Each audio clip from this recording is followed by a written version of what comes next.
Sometimes you'll need to convert from one media type to another media type, and maybe you need to go from one mode of fiber to another mode of fiber, or in an even more extreme case, you need to go from fiber to Ethernet. Now, if you're faced with situations like these, you'll need to be familiar with some of the most common media converters. Well, in this lecture, we are going to talk about a few media converters and serial cable converters that are handy. First one is single mode fiber to Ethernet. These devices accept a fiber connector and an Ethernet connector and then convert the signal from Ethernet and single mode fiber, as you can see on the screen.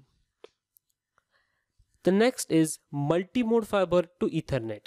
The first one was SMF, this one is MMF.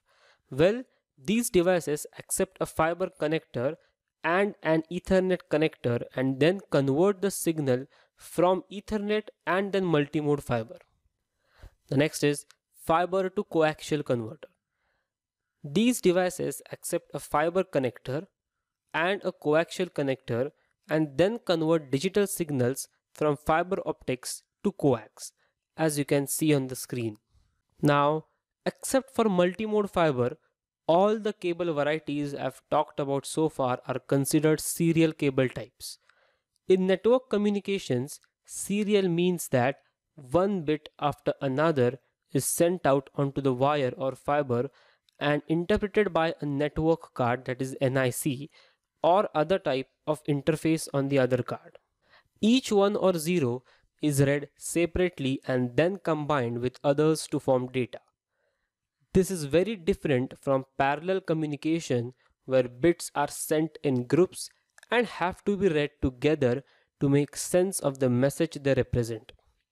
A good example of parallel cable is an old printer cable which has been replaced by USB. We will see USB in a couple of minutes. This is RS-32.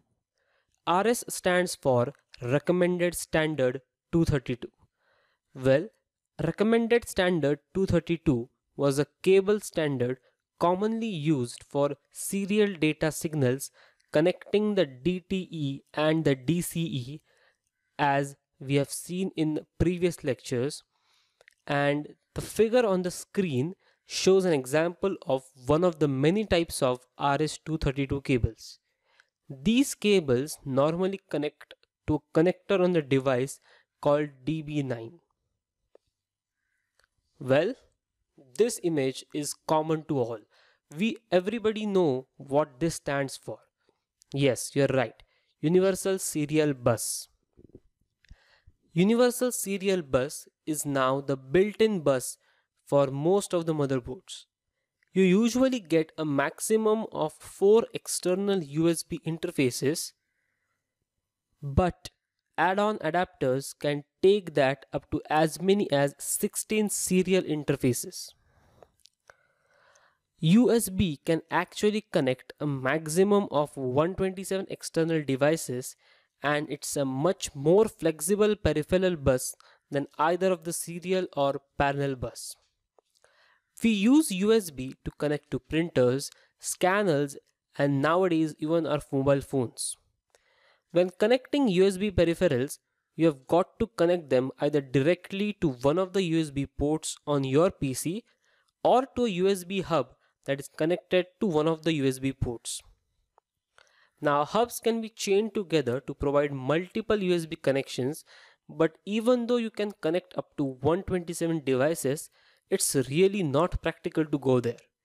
Each device has a USB plug as shown on the screen.